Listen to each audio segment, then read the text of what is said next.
안녕하세요. 오늘도 사연살롱을 찾아주셔서 감사합니다. 옛말에 여자 팔자는 뒤웅박 팔자라는 말이 있잖아요.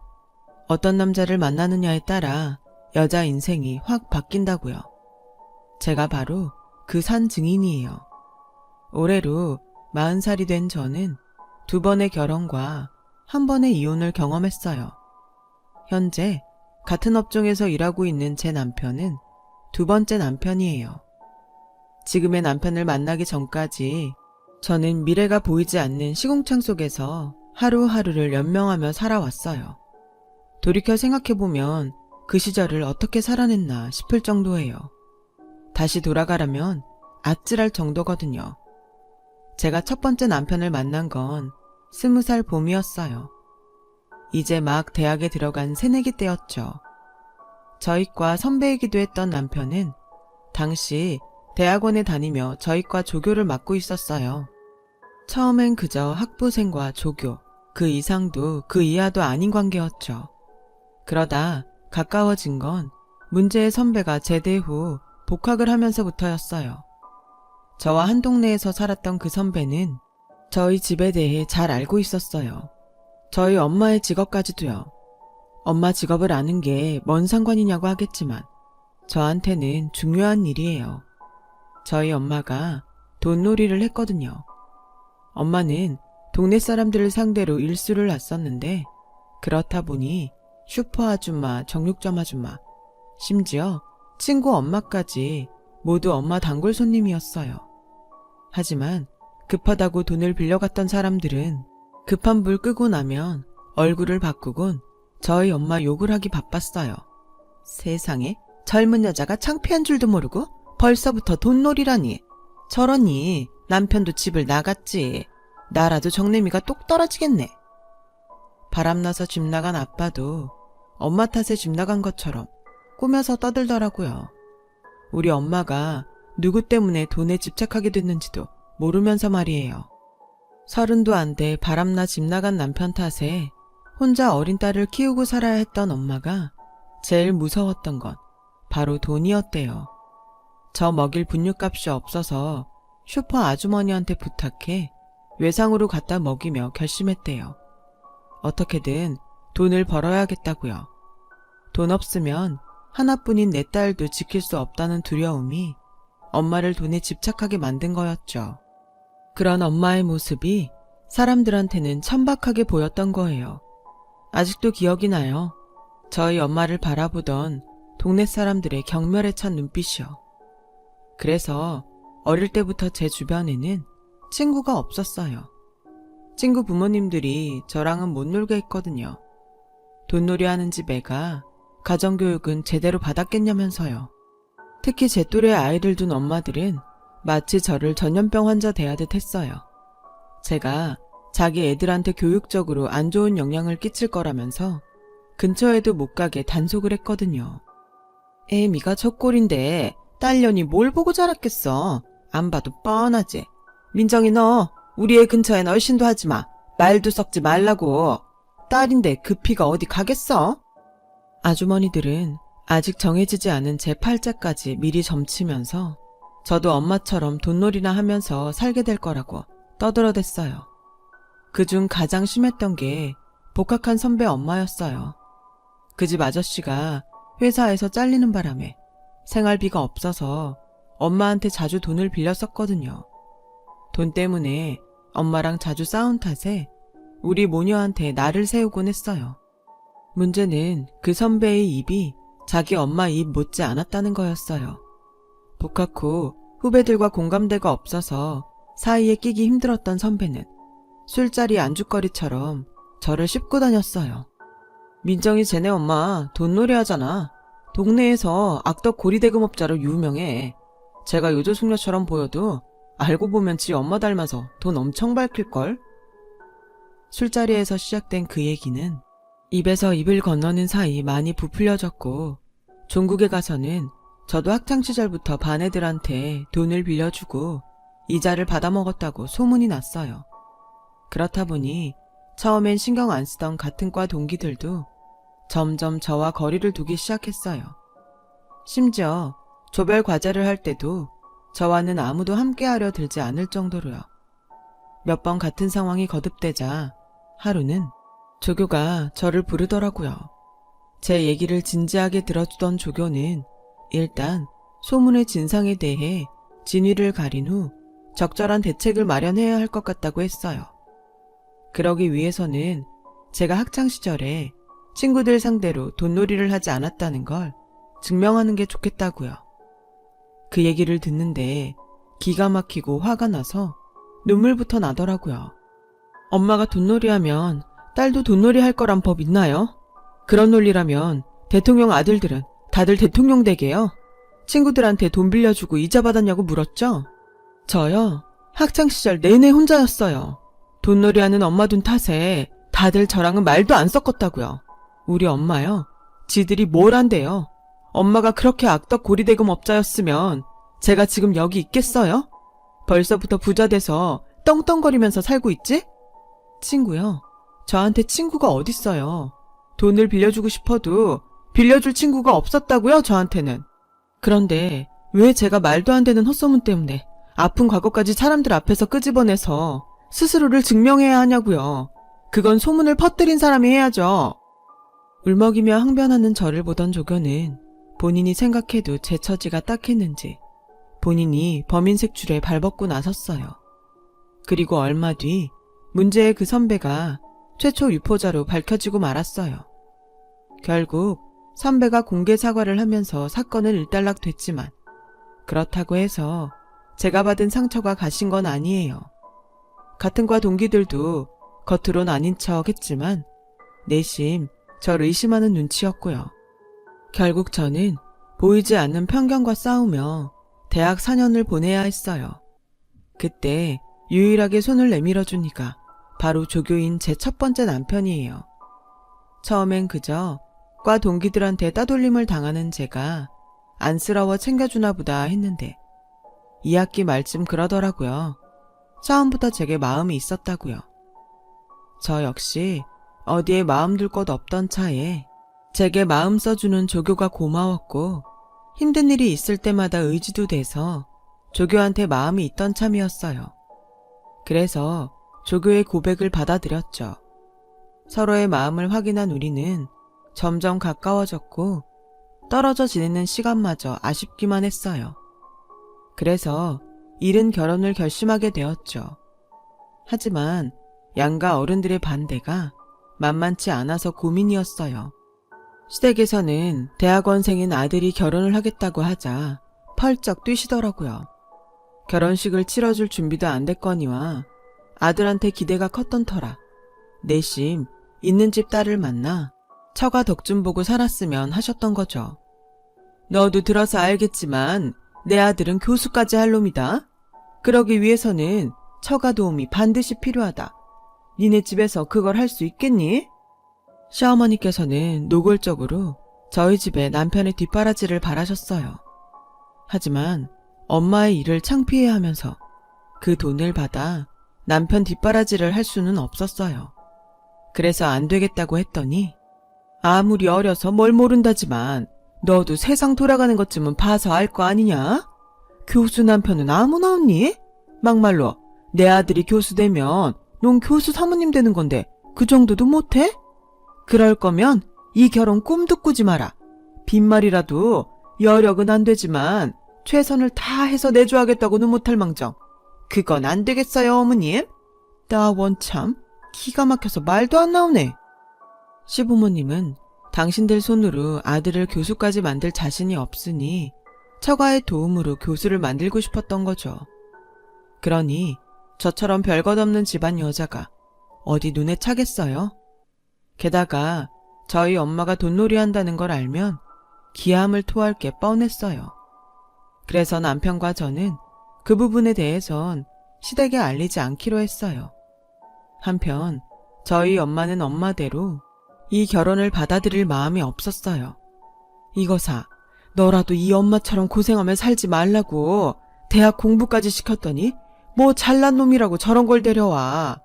여잔 자고로 남자 그늘에서 몸 편히 사랑받으며 살면 그만인 거야. 모르긴 해도 너 저놈이랑 결혼하면 평생 네가 벌어먹여야 할 거다.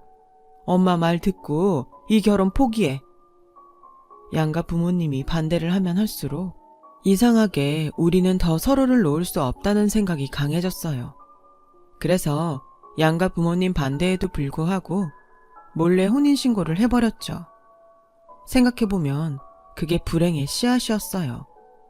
당장 함께 지낼 방 한 칸도 없으면서 덜컥 결혼부터 해버린 우리는 남편이 살던 원룸에서 신혼생활을 시작했어요.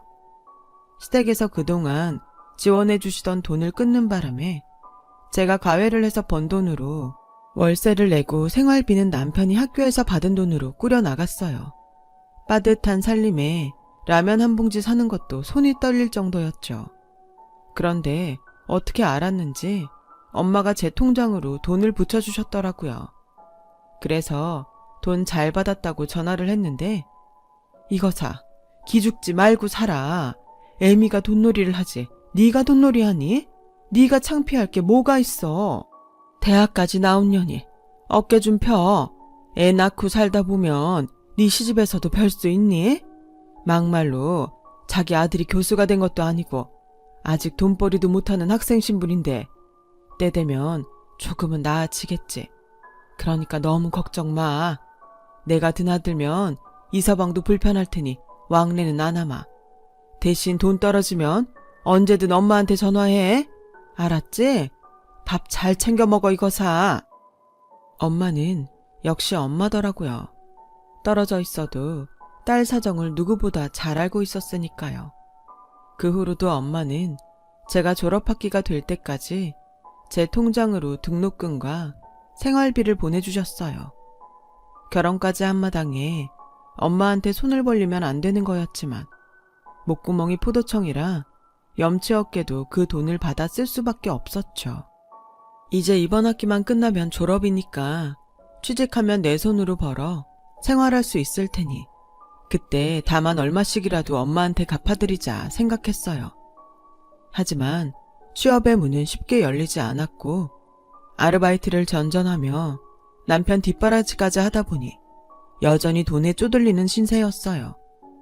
게다가 남편이 석사 논문 심사를 받는 중이라 은근히 돈이 많이 들더라고요. 논문 심사를 맡은 교수님들께 드릴 선물과 식사비를 감당하느라 카드론의 대부업체에서 소액 대출까지 받아서 매달 카드 돌려막기로 이자를 갚는데 급급했어요. 그렇게 2년 정도 시간이 흐르자 더는 감당할 수 없는 지경에 이르게 되었고 늘 돈 때문에 남편과 싸우는 날이 늘어갔어요. 교수가 된다는 확신만 있다면 이런 고생이 대수겠어요. 하지만 현실은 몇 년째 백수로 놀면서 교수들 경조사 챙기고 교수 자녀들 무료 과외에 사모님 운전기사 노릇까지 하며 돈까지 갖다 바치는 처지니 맥이 빠지는 거죠. 더는 기약 없는 미래를 위해 살 수 없겠다 싶어서 남편한테 취직을 하는 게 어떻겠냐고 했더니 글쎄, 야, 네 인생 아니라고 쉽게 말하냐? 누군 이러고 살고 싶어서 이러냐고. 그동안 해온 게 있는데 어떻게 그만둬? 솔직히 그동안 네가 나한테 뭘 얼마나 투자를 했다고 그래? 누군 처가덕에 돈이고 인맥이고 써서 진작에 강사짜리 얻었다는데 니네 집에서 나한테 해준 게 뭐냐? 이건 뭐 처가라곤 어디 내놓기도 창피한 수준이니? 그리고 나보고 취직하라고 등 떠밀기 전에 너부터 취직 좀 해. 언제까지 그깟 알바나 전전하면서 살 거냐? 넌 능력도 없어? 그깟 알바? 지금껏 내가 알바해서 번 돈으로 오빠가 먹고 입고 살았어. 왜 취직 안 하냐고? 나도 하고 싶어. 근데 오빠 때문에 신용불량자 됐는데 어떻게 멀쩡한 직장에 취직을 해? 나도 이젠 더는 못 버텨. 정말 힘들어 죽겠단 말이야. 하마탕 싸우고 집을 나오는데 우리 집 우편함에 꽂힌 고지서가 보였어요. 남편 대학원 등록금 고지서였죠. 그걸 보자 눈앞이 캄캄하고 숨이 턱 막히는 기분이었어요.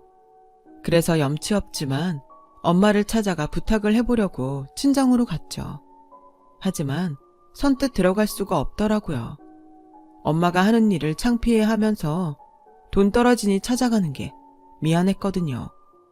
그래서 문 앞에서 서성이고 있었는데 안에서 엄마가 싸우는 소리가 들리는 거예요. 잘 들어보니 단돈 5,000원 때문에 싸우더라고요. 돈을 덜 냈네, 다 냈네. 한참 실랑이를 하는데 그 소리를 듣고 있자니 지금까지 엄마가 저렇게 억척을 떨며 벌어서 나를 키웠다는 생각에 눈물이 핑 돌았어요. 그런데도 고마운 줄도 모르고 창피하다고만 생각했으니 그런 엄마를 호강은 못 시켜드릴 망정 이제는 사위 등록금까지 내달라 부탁하려니까 차마 발길이 안 떨어졌어요. 그래서 그냥 집으로 돌아와 버렸죠. 그런데 현관에 여자 신발이 있더라고요. 그때였죠. 안에서 남편과 시어머니 목소리가 들렸어요. 막말로 지네 엄마가 일수쟁인데 집에 돈이 없겠니? 네 등록금 정도야 니네 장모한텐 껌값이지. 정 안 해준다 그러면 네 처 시켜서 지 엄마한테 일수라도 땡겨오라 그래. 설마 부모 자식 간에 그 돈 받자 들겠어? 처음엔 돈놀이하는 집 딸이라 그래서 상종 못할 인간들이다 했다만 생각해보니 돈만 끌어다 쓰면 그만이지 밖에서 장모 신분 밝힐 일은 없잖아. 진연도 창피한 줄 알면 입 닫을 테고. 그러니까 네 처보고 친정 가서 돈 좀 끌어오라 그래. 당장 다음 학기 등록금은 마련해야 할 거 아냐. 차명 깎일까 걱정되는 거라면 네 교수 되고 이혼하면 그만 아니니? 우리 손 더럽힐 거 없이 단물 빼먹고 버리면 그만이야. 아휴, 돈만 아니면 그딴 것들이랑 상종할 일도 없는데. 엄마, 꿈도 꾸지 말아요. 걔 절대 친정에서 돈 안 가져와요. 지네 엄마 때문에라도 그런 쪽이라면 질색을 안 하는데. 질색은 무슨?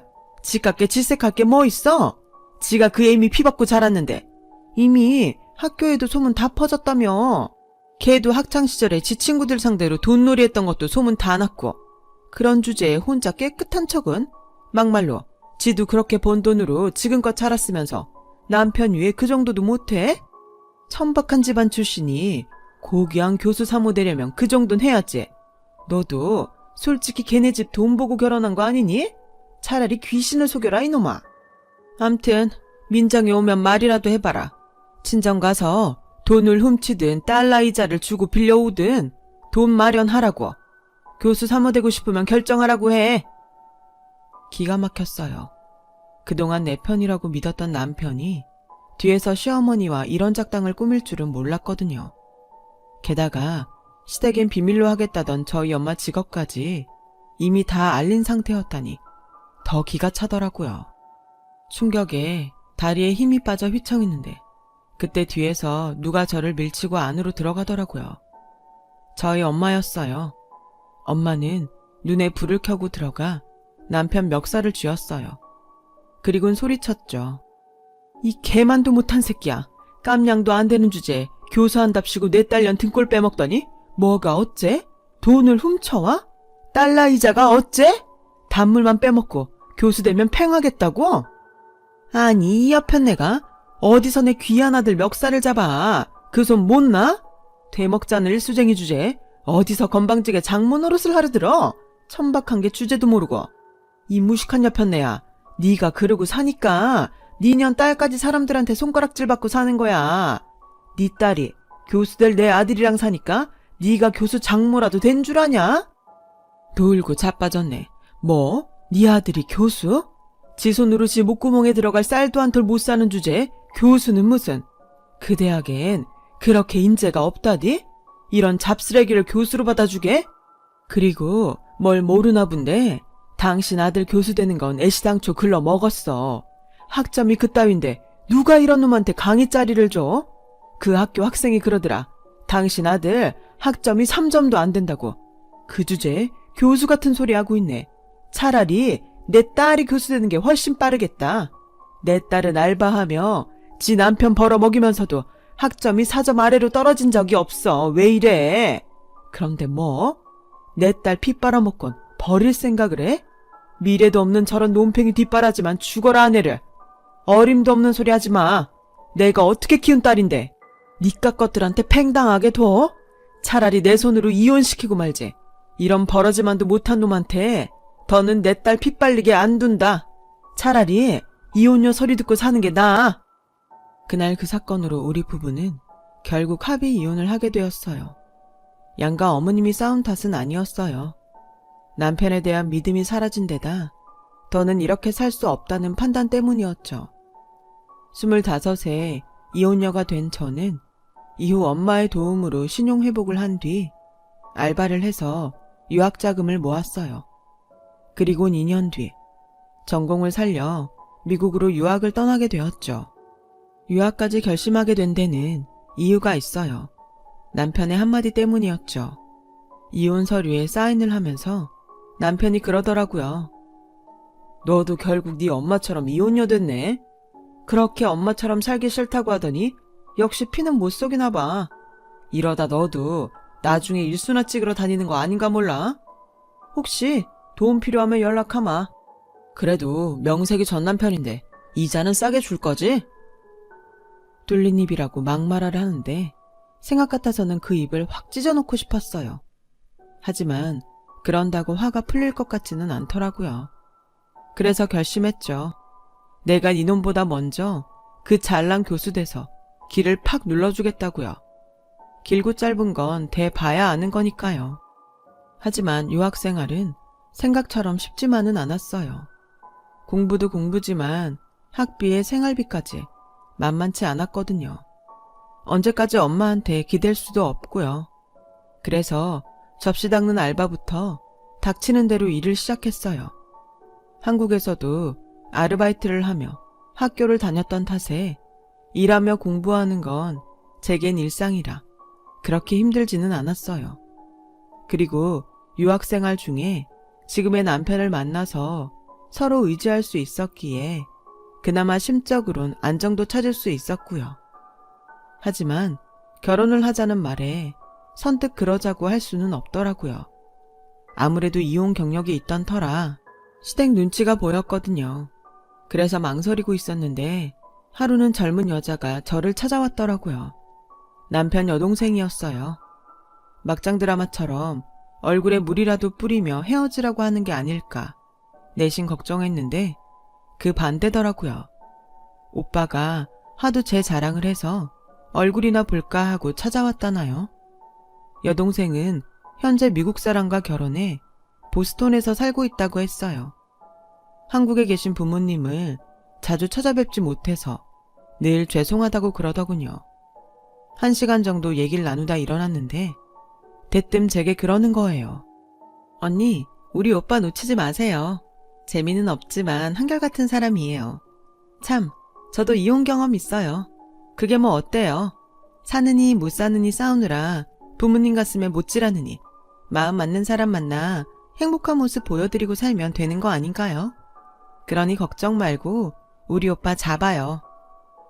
저처럼 마음고생하다 이혼한 딸을 보고 가슴앓이를 한 탓에 시부모님도 제가 이혼녀란 걸 문제 삼지 않았어요. 저희 엄마는 쌍수를 들고 환영이었죠. 두 번째 결혼을 한 저는 미국에서 신접살림을 차렸어요. 그렇게 8년간의 유학생활을 마치고 한국행 비행기에 오르게 되었죠. 남편은 1년 전에 대학에 강의 자리가 나서 먼저 한국에 들어가 있었어요. 공항에 마중 나온 엄마를 보니 눈물이 나더라고요. 그동안 손가락질 받으며 번 돈으로 제 뒷바라지를 했던 엄마가 그 사이 많이 늙으셨거든요. 엄마는 제가 재혼을 하던 무렵 일을 접고 전통 찻집을 운영 중이신데 말은 안 하지만 시댁에 책 잡힐까봐 전업을 하신 것 같았어요. 하는 일이 바뀌어서 그런가 분위기도 많이 변하셨더라고요. 그런데 엄마는 유학 마치고 온 딸이 당장 교수가 되는 줄 아시더라고요. 이제부터가 시작인데 말이죠. 엄마를 생각해서라도 어떻게든 대학 강단에 서기 위해 한국에 오자마자 은사님을 찾아뵙고 대학에 강사 모집 공고가 뜰 때마다 지원을 했어요. 다행히 서울에 있는 대학과 경기권 대학에 자리가 생겨서 시간 강사로 강단에 서게 됐죠. 그러자 엄마는 마치 제가 교수라도 된 것처럼 저를 부를 때마다 윤 교수라고 하셨죠. 특히 사람들이 많은 곳에서는 유독 큰 소리로요. 그럴 때마다 창피해서 얼굴이 화끈거렸지만 오죽하면 그러실까 싶어서 아무 말 못했네요. 강사 생활은 그다지 힘들지 않았지만 강의료가 생각보다 적어서 두세 곳을 동시에 뛰어다녀야만 생활이 가능했어요. 남편과 둘 다 강의를 나가고 있어서 생활은 됐지만 전임이 아니라서 학기가 바뀔 때마다 불안하긴 했어요. 그래도 취업도 힘든 상황에 그나마 일할 자리가 있다는 것에 만족하며 죽어라 버티며 살았죠. 그렇게 4년쯤 지났을까요? 남편이 드디어 전임을 맡게 되어서 한시름 놓게 되었지 뭐예요. 남편은 이제 고생 끝났다며 제가 마음 졸이지 말라고 말해주더군요. 그리고는 비싼 와인을 한 병 건네며 제가 전임되는 날 마시자고 했어요.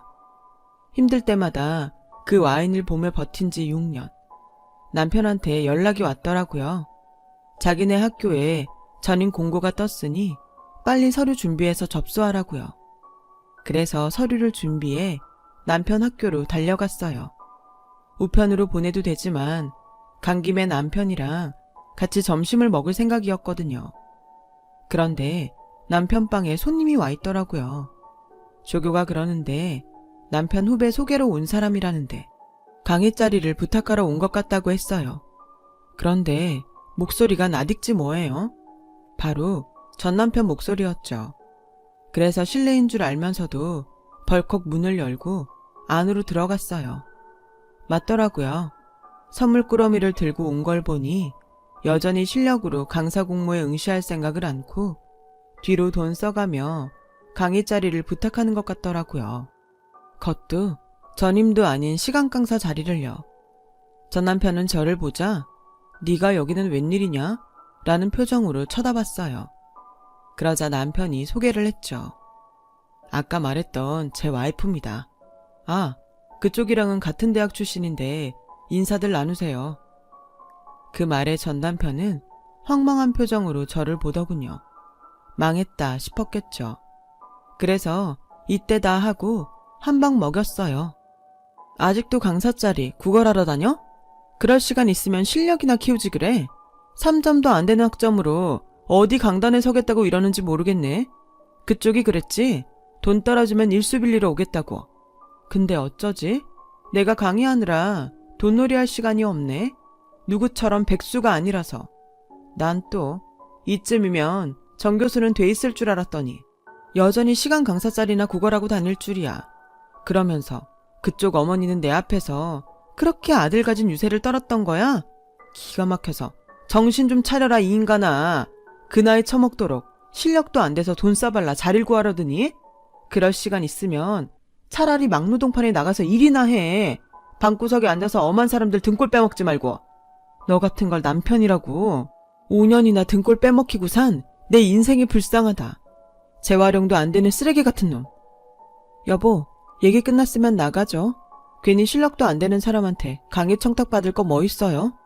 괜히 중간에서 입장만 곤란해지지. 너 한 번만 더 내 남편 찾아와서 이딴 청탁만 해봐. 가만 안 둘 줄 알아.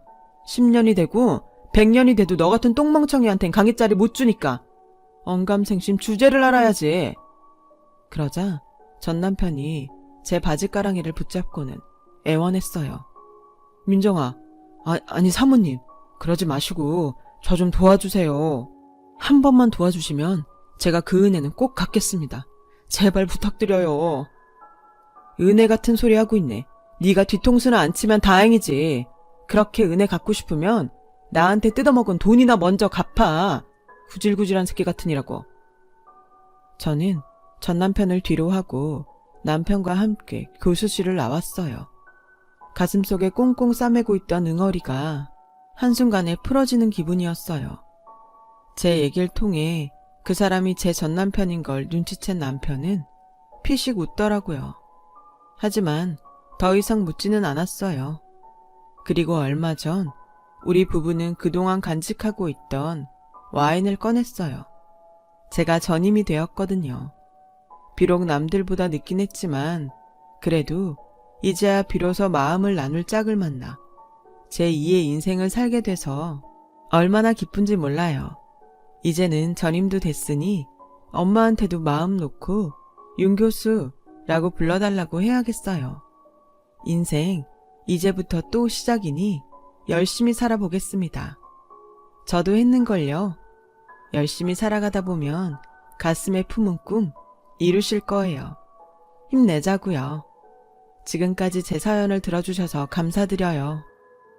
여러분, 사연 댓글에 응원과 현명한 조언 부탁드려요. 좋아요와 구독은 저에게 큰 힘이 됩니다. 오늘도 좋은 일 가득하세요.